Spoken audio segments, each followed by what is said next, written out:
Hey everyone, Eric Watson here, freelance writer, player of games, writer of words, recorder of videos, and tabletop role-playing aficionado. Welcome to the DM Roundtable for November 2021. This is a chance for patrons and I to get together and discuss topics in tabletop RPGs, and by sharing our ideas, thoughts, and experiences, we can all become better DMs or GMs. The DM Roundtable discussions are open to all patrons at every level of patreon.com/roguewatson. You don't even have to be an active participant.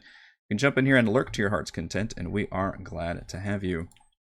This month's topic, as determined by the Patreon poll, is madness.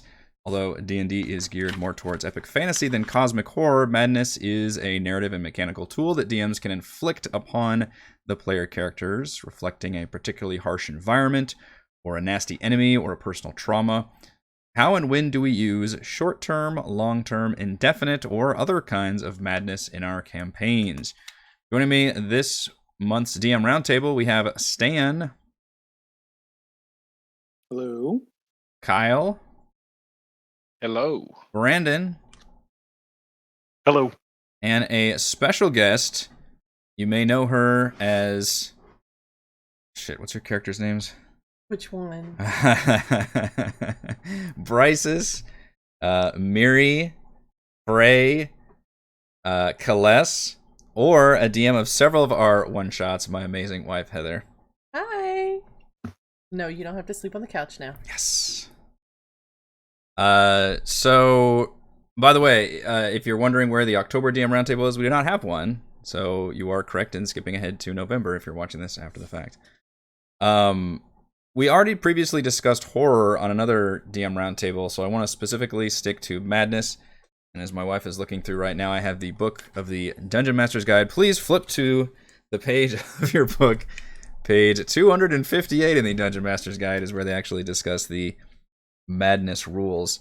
I guess I want to open things up by asking if... I'll start with Stan, since you were here first. If you have employed specifically the madness rules that are in D&D 5e in any way in your games. I have used the rules as written one time. All right. Everything else has been modified from there. We tried it once, and it was like, for that one particular situation, that one particular player, it worked out pretty well. But it's like, we can do better than this. And so moved off to doing more custom stuff after that. Okay, I'm going to ask about that as a follow-up after we go through. Kyle, do you have any experience with the rules as written madness rules from the Dungeon Master's Guide? I have never used any of those in my games, nor have I had them put on me in any other games, but I am looking forward to using them in my next. It just so happens that my next time that my group meets, there could be indefinite madness going on. Going full bore. Brandon / Scalenia, have you used the official rules? Kind of like Stan. I think one time it was from Tomb of Annihilation, and I used it in 2 different sections. And it worked out really well for that character, for his arc and his story.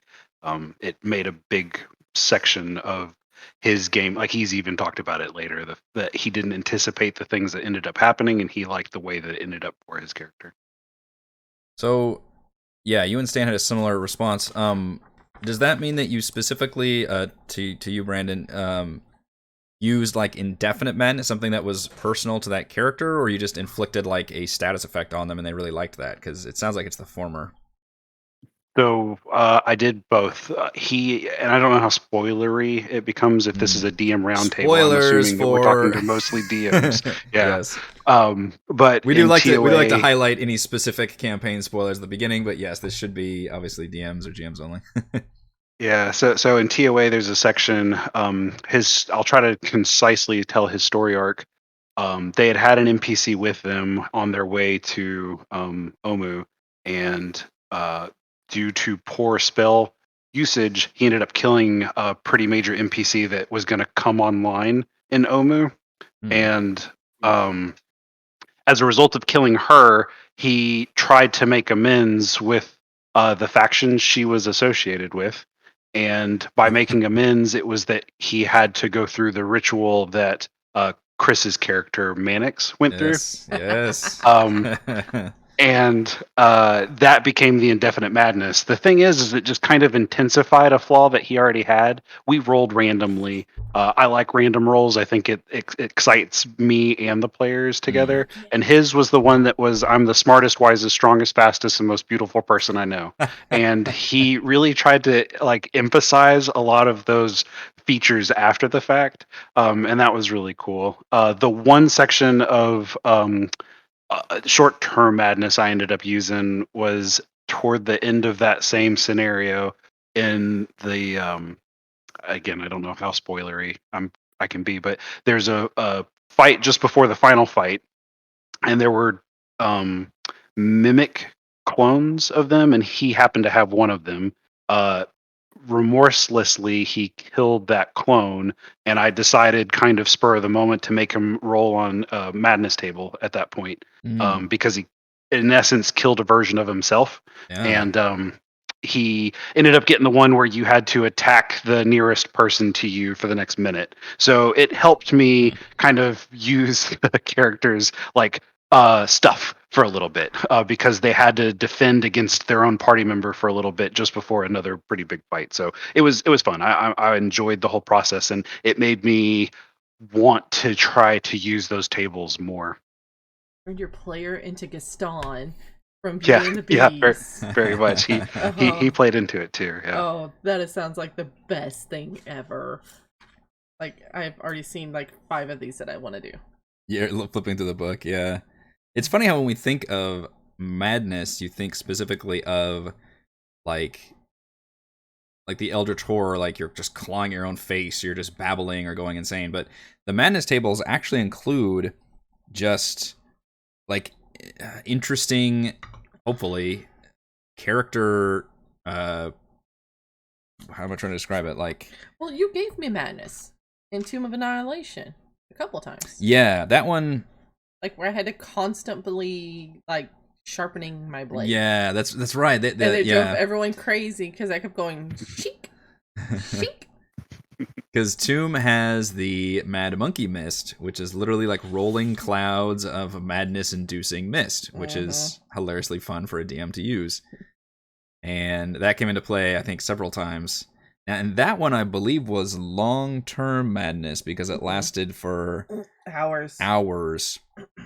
Yeah, and that one was like, I think Rochelle's character thought she could fly, which was really fun for a bit. And like your point, it can be really fun to role play those for a lot of characters too. But the player there has to be a buy-in for the players to really get into it.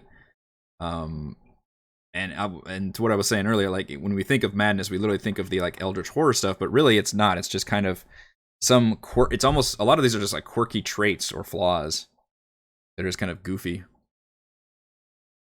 And that's kind of what happened in my situation. Is character went through a very traumatic resurrection rate. Like it was something. Yeah, you're not going to be the same when you come out of this. And so I had a roll on the indefinite madness table, and we got that I keep what I find. And it was like, kind of like, all right, we can roll on that with the, like security needs, stuff like that. All player characters do that in general. Just grab and keep everything. This is my girls' team that like works together like SEAL Team 6. I mean, this were a tight group.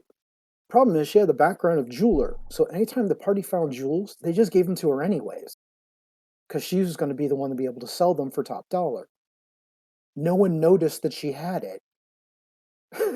Had the madness? Yeah, they didn't notice. Like, she's like just taking more treasure than she normally would. No one cared. They like legit. It was like the biggest letdown. The perfect crime. I've got this indefinite madness going on, and no one cares. It just fit the character too well.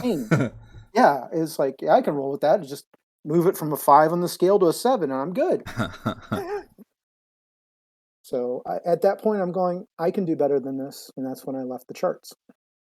Yeah, tell me about your modifications. It became much more story driven, where starting applying some of the characters' backgrounds, and we were doing Horde of the Dragon Queen going into Tyranny of Dragons, and they went into this like, we can't leave these cultists. These are nasty people. They're committing atrocities. There is no court system out here, so they just started massacring. Anytime they were in the cultists, they just massacre them. And one of the person's background, their backstory was they were basically the art teacher for a bunch of nobles, and due to personal tragedy, they became an adventurer. Well, you start saying, "What's my day job now?" I'm massacring cultists. 6 months ago, I was teaching preschool art. And so that character, they kind of chose to step into like PTSD. And it got to a point where, due to personal reasons, they needed to step out of the game or whatnot. They wrote it in themselves of, I'm sick. I've got a problem. I need to go home and get help. This isn't right. And everybody around the table was going, yeah, you're right, Ara. You are pretty messed up. You need to go home. So it's a self-imposed. Yeah, it was kind of we started playing on that PTSD angle. I have another character right now that their backstory is really, really, really, really messed up. And they started off the game using this character with PTSD. That they are very cold, very withdrawn, almost non-communicative until they face a certain type of enemy. And then it's lights on and they take over. They start running the party. And everyone's like, what happened? He knows what he's doing. We're going to follow him. But what happened? Is that a secret from the other? Yeah, that's part of their backstory of why they're that way. But they're a paladin, and when they come when they fight undead, he comes alive, and his personality comes out, and he starts barking orders, and just really animated, and gets the job done, and then he sinks back into his shell. I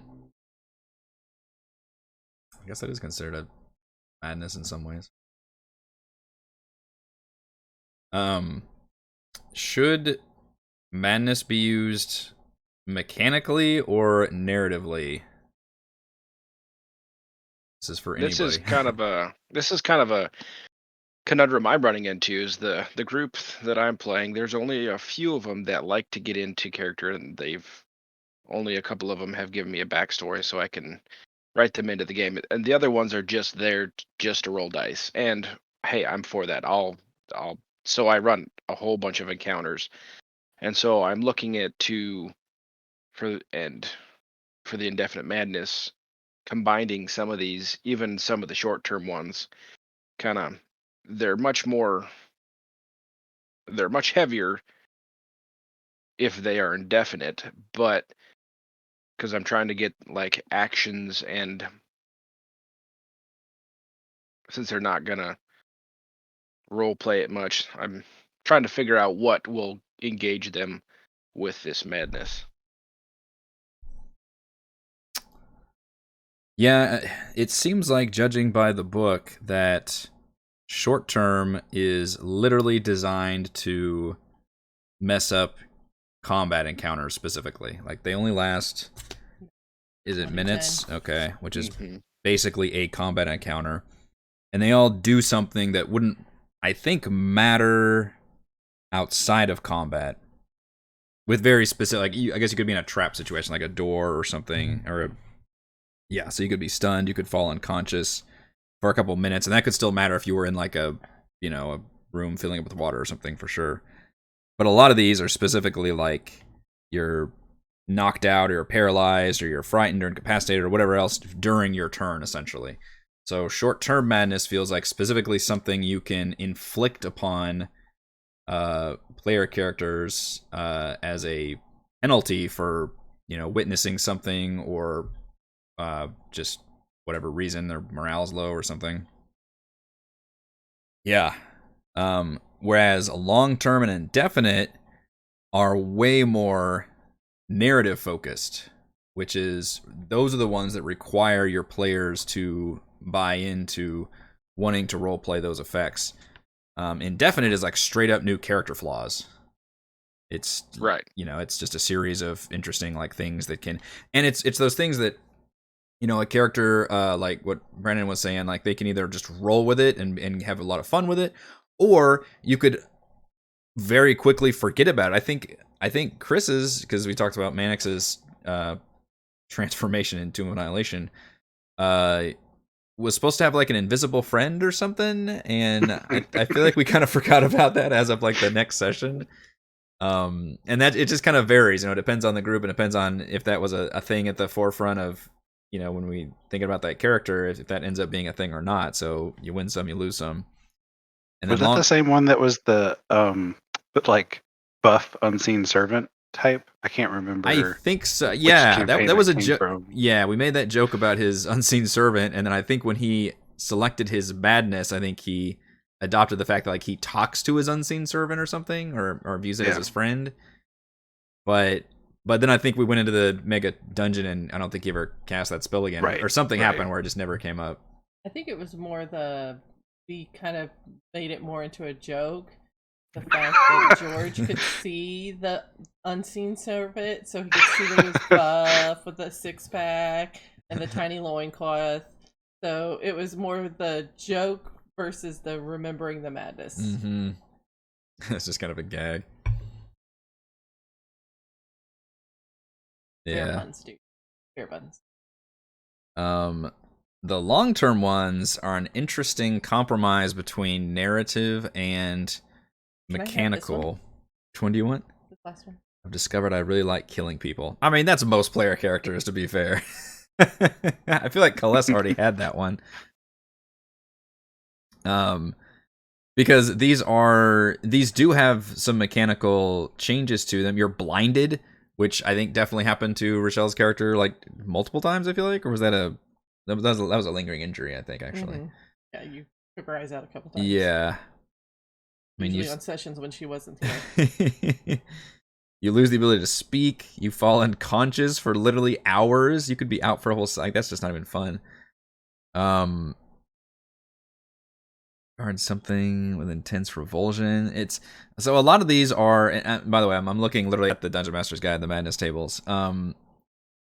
That's an interesting compromise between they would have some mechanical effects, but I think you'd have to be careful. Like I would not want to render one of my player characters unconscious for several hours if I know that they're, in the middle of a dungeon crawl or something, and that's just going to take them out of the session. Like that's not memorable in a good way. Right. And the other thing I've been thinking about is kind of adopting the madness that the Berserker has, the Chardalyn Berserker, because it has a Chardalyn madness. That's true. I forgot to. And so you roll a d6 at the start of his turn, and if you roll a 1, it just stands there and does nothing and speaks. And all of my players, I'm going through the across the Rhyme Maiden currently, and so they've all had encounter with this Chardalyn, so it would be very easy to slide in that way. And that would be a way to use the short term every time, just until they figure out, oh no, there's something going on. There's something I need to fix. Otherwise, every time I roll 1 before my turn, I'm gonna fall over unconscious. Yeah, so I modified that. I've allowed my players to. I don't want to get too spoiler into Rhyme because obviously my players are still playing that game. Yep. But I modified it to where I think I started with the short-term madness table, and I may have changed that table up a little bit. But essentially, whenever you miss an attack with a Chardalyn weapon, you then have to make a save. I had a little system for that, and then if you failed the save, then you had to roll on the short-term madness table. I don't know if it was the exact short-term madness table or one that I slightly tweaked. Mm-hmm. Instead of just basically losing your turn, because some of them might be like you're stunned or something, which is functionally the same thing. But the thing is, on my rules, I said that it only lasted for the next turn. It was not for minutes, because I specifically did not want a player to literally miss with their attack, fall unconscious, and be out for the rest of the fight. Like, that's just not enjoyable. So I did tweak that one a bit. Right. Yeah. For the same reason I didn't. I mean, it's same thing as I guess the Chardalyn Berserker rolls a 1, but I just thought the short-term madness table kind of opened up some more possibilities and made it a little bit more interesting for when the players want to use it. But yeah, that's an example of using the short-term ones as a mechanical thing. Yeah, I like the short or the indefinite. I'm not a fan of the long-term table. Like you said, that I think has much more serious ramifications for like a session, maybe 2 sessions, Yeah. depending on, like if you're doing like Dungeon of the Mad Mage or something, where it is room to room dungeon crawl, and you might be on a level for 3 sessions, you know, that may only take, 2 hours in game. Well, if you've got a 10-hour long-term madness, Yeah. you're not going to have a good time. Right. Yeah.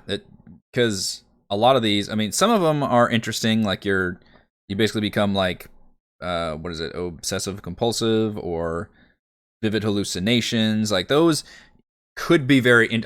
I would still wouldn't want them to last for hours and hours. It'd be really, honestly, I think it'd be like DM,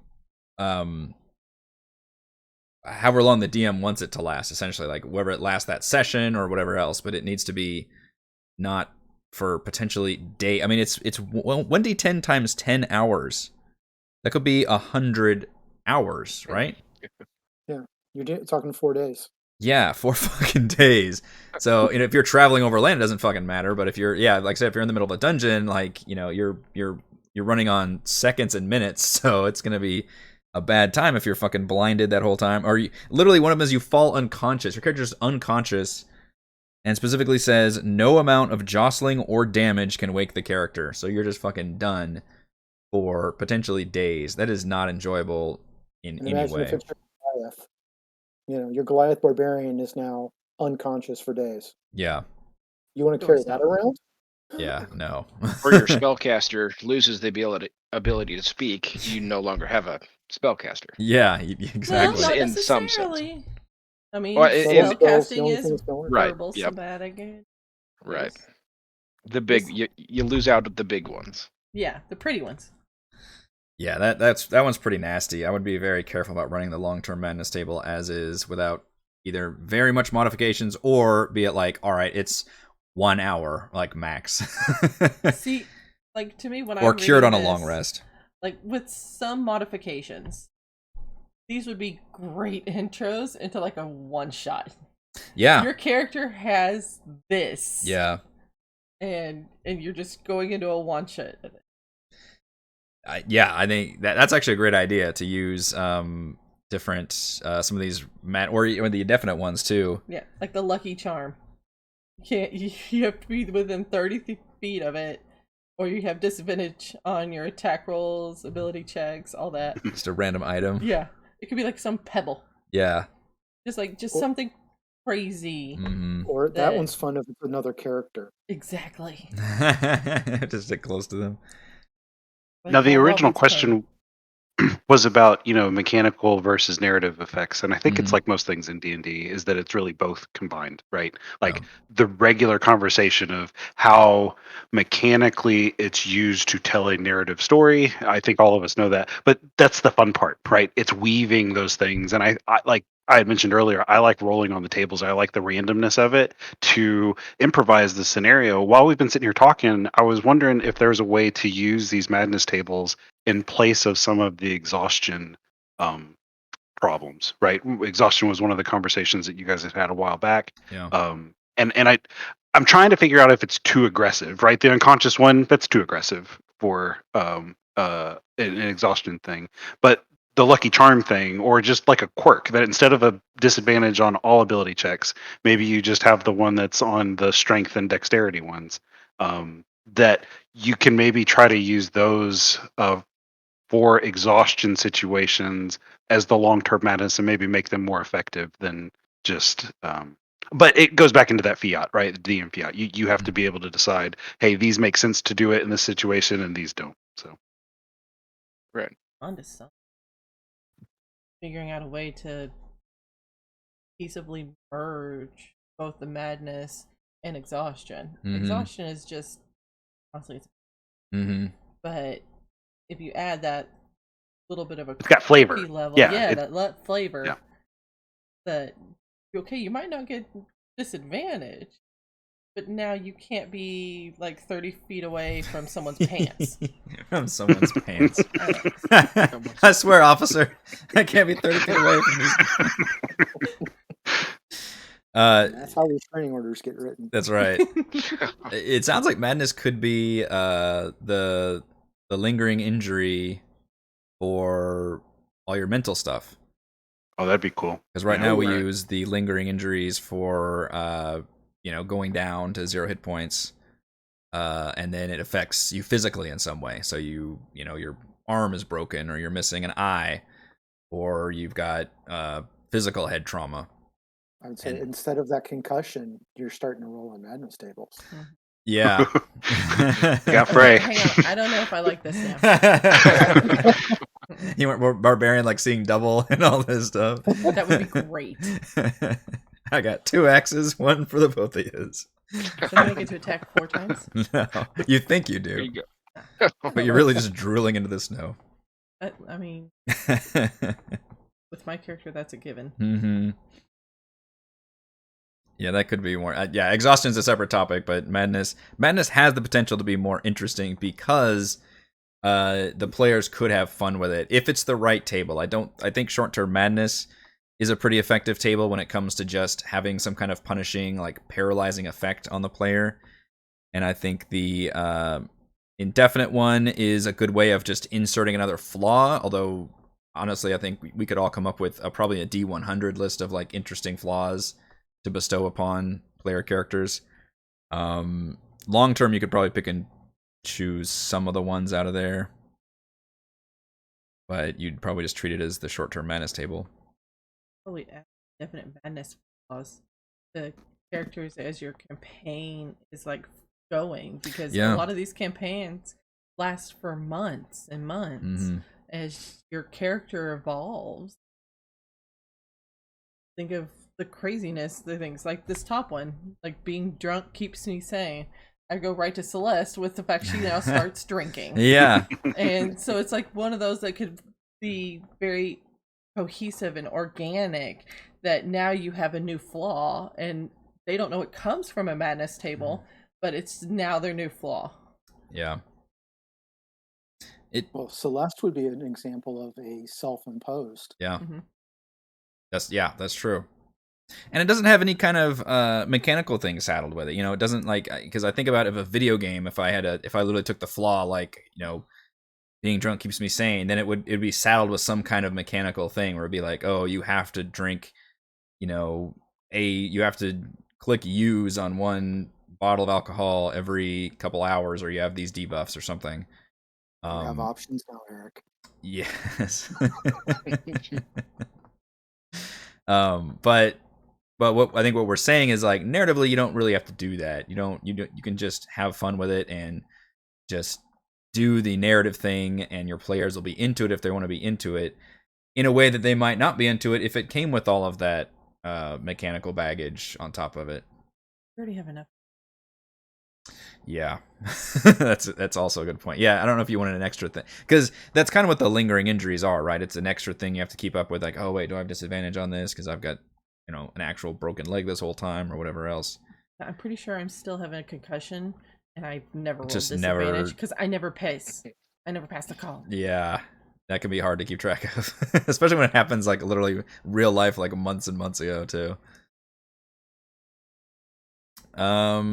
Anything else about madness specific? Has anybody run a campaign where madness would be a thing, like an actual eldritch horror, or just gothic horror, or any kind of theme where horror and madness would play a big role? I have not, no. Yeah.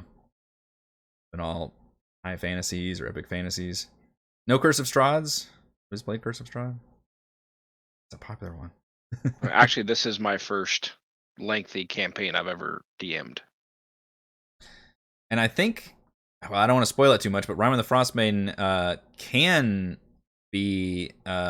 elicit some of those in certain areas for sure, of the horror and madness themes. Although they hyped it up as being the big, like, horror in the north, freezing story, and don't think it hit those notes as written. I think DMs could certainly modify it that way. If they wanted to run a very horror-themed campaign, they absolutely could. Mine is generally not, but I think it can be fun if certain areas are specifically horror-themed. So I don't know about running an entire campaign that's horror, but at least for my players, I don't think that would be sustainable.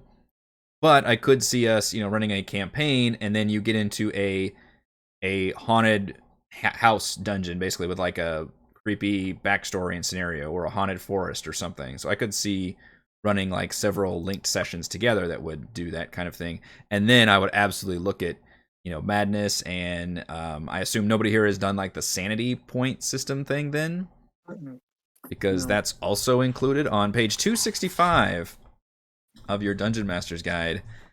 They have a system for tracking your sanity, because a lot of the it's really popular with the Cthulhu stuff, right? It's and we're into we as in me and my wife are really into board games, and Cthulhu and like public domain is a very popular theme for board games, and so a lot of them Arkham Horror and Eldritch Sign and all those Mansions of Madness all use sanity as a secondary health pool to hit points. You've got like hit points and sanity points. And if you play video games like Darkest Dungeon, a lot of those games do the same thing, where like your characters can die physically, or they can, quote, die mentally by having your sanity points be depleted. I don't think any of that is written as how D&D normally operates, but that's certainly an interesting thing that you could result in. I think the rules in the Dungeon Master's Guide don't go that deep into it. I think it's just it forces you to make saves if you hit a certain threshold or something. But yeah, if nobody's done it, then we don't have to discuss it. But it's just it's an interesting system. Oh, we got baby aggro. Okay, yeah, you got it. So the only other experience I had was way back in the early '90s. I was playing Robotech. Oh. And I actually played a character that had due to a very low mental endurance stat, the GM imposed at character creation a long-term madness, if you will. It gave him the Pizarro effect, psychosis. If you know Pizarro from the Conquistadors, he was always trying to win his father's favor. So whenever there was the largest group of enemies, he would wade right in. And that's how he kept getting promoted. He was the fiercest fighter that the Spanish had. So my character, whenever we would get outnumbered, which is common in Robotech, you get outnumbered 20-1. I would go full. I wasn't allowed to do anything defensive. I had to go pure offense. Huh. And that was the mechanic. We would impose the Pizarro effect, and he would just go on this homicidal murder hobo rampage. And all the other characters around the table, no one ever figured out what was going on. They just thought I was crazy. Well, I was. And I never brought an aircraft back. Every mech, I never came back with a functional mech. They had to tow me back to base every single time. Mission accomplished. Because they said you have the most kills, and you are the most expensive pilot we have.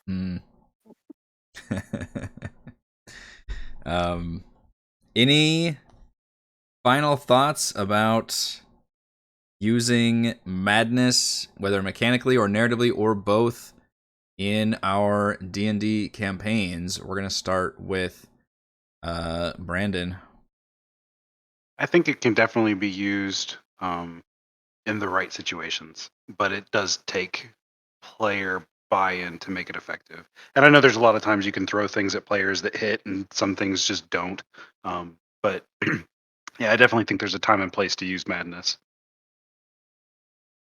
Kyle, give me your final thoughts on using madness. I'm very excited to see especially the ones that do enjoy role playing at my party. I'm very excited to see what happens with this madness. I think I'll probably start using more short term as penalties, because I really like some of those.